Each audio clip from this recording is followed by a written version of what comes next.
Hello everyone, Katie here for the Museum of Ontario Archaeology again. Welcome to our kids' activities. And this morning we are going to be making a woven basket. There's a template on the website as well as links on our Facebook page and other social media. And you can do this if you're ready. You can do this along with us. If you're not, you're welcome to do it later, obviously. The one I have here that I've printed is I'd forgotten to make a gray spoke, so I've colored mine in. Yours will look slightly different. So this is our template here. It's basically all the little upward parts of the basket. This is what it will look like in the end when we're finished. Optional handle. So when you cut it out, it'll look something like this. This is one I prepped for our March break camp that didn't happen. So I've colored in one of the spokes. And we need to know the spoke, or we need to know where we start, which is why we have one different colored spoke on our wheel. And that's because if we keep going around and around in a circle, we'll have spokes that are hanging out. So we have to change directions each time we get there. So the first step that we're going to do is we have some string, and I have a fairly long piece of string here. Not sure if we'll use all of it, but probably a good amount of it. And we want to tie a piece of string to that differently colored spoke. And if you need an adult to help you with this, do.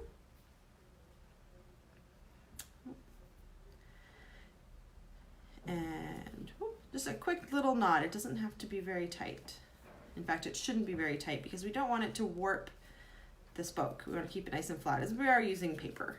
I did mention on our resources page that it's probably best to print this onto cardstock if you have it, but if you don't, I think it'll work perfectly fine with just regular paper. Or even construction paper would work good too. All right, so I've got it tied on, see there, and I'm gonna start weaving in and out of these spokes. And as we go, the tension from the string, which we don't want too tight, but we don't want too loose either, is going to start curling these spokes up. And we're just gonna keep doing that as we go. And as we're doing this, in and out, through and back. The reason we're doing a basket is because I wanted to talk a little bit about, before we do that, I'm just going to switch directions. I've gotten back to my differently colored spoke here, and I'm going to go back the other way, which is going to be harder for me because I'm right-handed. Here we go. Back the other way. So I wanted to talk about the organic material culture on an archaeological site. So as I said, this is the Archaeology Museum, and we're mostly going to concern ourselves with archaeology. And on an archaeological site here in Ontario, we don't find baskets, at least not very often. And when we do, we don't find them in one piece. In fact, we probably don't even find them in a very recognizable way. Back here, I'm going to go around it and then keep going. We're going to have to start putting a little bit more tension on, I think. We want this to start curling. If they don't curl on their own, you can also bend them a little to get them going, which I think I'm going to do just to get them started. On an archaeological site, the baskets that people would have made, because people had a lot of things that we don't find archaeologically. And baskets are made out of a plant material. And plant materials are organic. And organic means that it's a living thing. In this case, there we are. So I've bent them a little bit. That'll help them. So we're going to keep going. Organic materials will rot away, and they'll rot away very quickly. And that means that we can't dig them up. We can't find them. We can't excavate them and study them. In places in the world where it's really hot or it's really dry, or both, or it's really wet all the time, sometimes you can find organic materials. But here in Ontario, yesterday was really dry and sunny, and today is quite snowy, and that's going to continue throughout the year. So things rot away very, very quickly. So if you watch the video that we posted on Friday of the artifacts, I didn't change direction. I forgot. So what I'm going to do? So I'm just going to change direction now. These are very forgiving. If you miss your direction change because you're talking, just change when you realize that. There we go. Back and forth. So materials like leathers and furs and baskets and wooden objects like, I think I need to change direction again there. Well, I'll keep going until I get to my spot. Wooden objects like wooden stirring spoons, wooden bowls, clothing, all of those types of things. Change direction again. Those things, they disappear. And they disappear because they rot away and they turn into soil. Sometimes, if that object is big enough, we can actually see the pattern of them in the ground, but they have to be very large. So that's things like big posts that were used to make the palisade that goes around the village and all those sorts of things like that. So when we're looking at artifacts, we just find the things that don't rot, and that's really not everything that we would expect to find on an archaeological site, because just like us today, people had things that were organic and things that were not. So if you look around you, around your house, and you think about what things would survive into the future if they got buried in the ground. And some things will and some things won't. If you want to write in with some of your ideas as to what will rot and what won't, please do. And if you would like to show us your basket crafts, please do that as well. You can hashtag anything on social media with a hashtag MOA Kids Activities or our Twitter handle, which is Muse, MUSEONT ARCH, Muse Aunt Arc, or share it on our Facebook page. Here, it's starting to go there.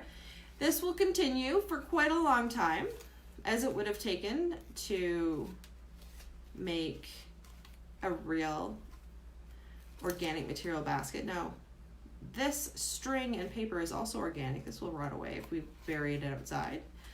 Another thing you could test if you want to, come back in a few months and see if how your basket's doing, if you bury it out in the outside in the yard.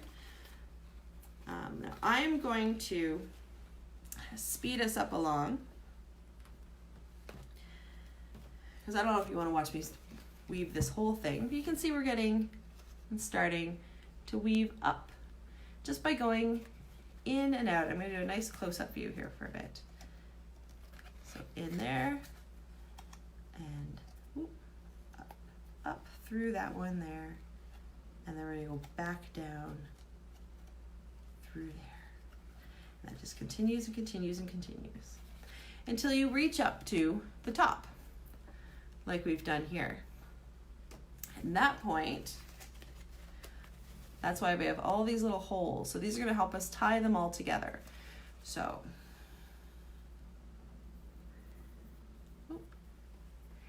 my string's a little bit loose. So you might not need to do this. If you have a beading needle, so a child's plastic sewing needle, that will work really well too. But I've tied a little, where's my camera here? I've tied a little knot just to help me go through these holes. So put them through one hole much like we're doing with the weaving, back through the next one. Ooh, if we can pick it up. There we go. So it's going to go back through this one here, back through that one, and it's going to pull those together, and back through this hole. Oops. Give it a tug. There we go. So we're going in and out, just like your shoelaces if you tie your shoelaces. Back through this one. As long as they go through all the holes in the same order, or in the order that they are, I think we should be okay. Back through that one.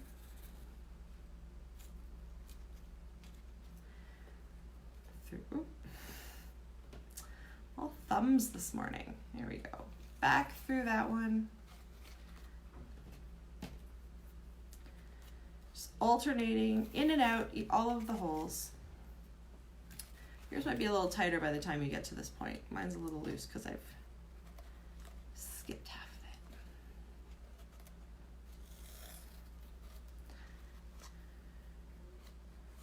it. Back through.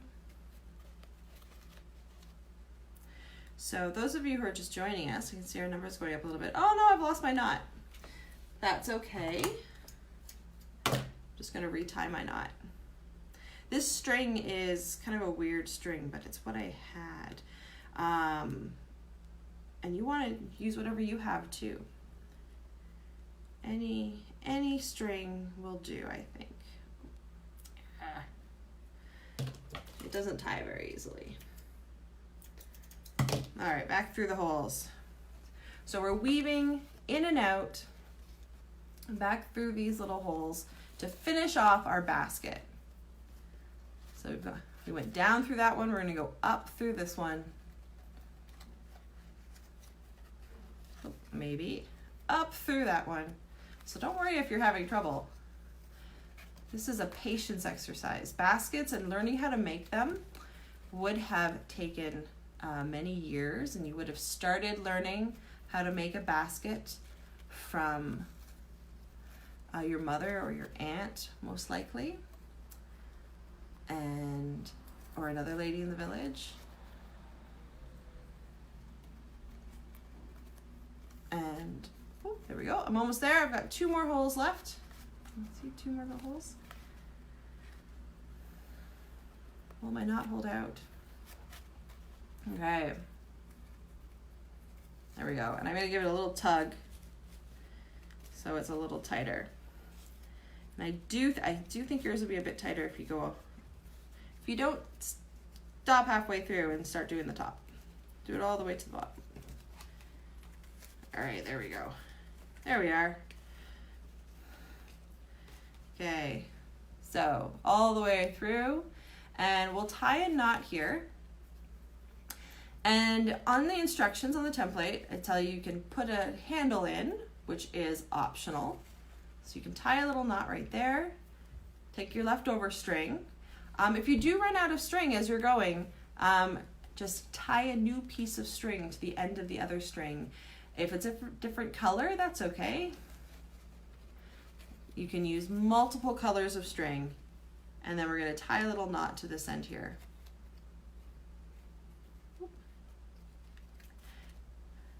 And there we have a basket. Now this one's not the best one. This one's a little bit nicer. So take your time, patience, and you'll have a nice little basket you can put things in. Do I have anything to put in it? Glue? Will it fit? No, it's not gonna fit. Anyway, thank you again. If you make your basket, please do share it on our social media. We would love to see them, and we'll share them out so everybody else can see them too. And this afternoon, Heather will be talking to you again. I've forgotten what she's doing. Let's find out. She is going to be an intro into archaeology. So she's going to be telling you all about the very basics of what archaeology is and how it works and everything you need to know about it. So get your questions ready, and we'll see you then. Bye-bye.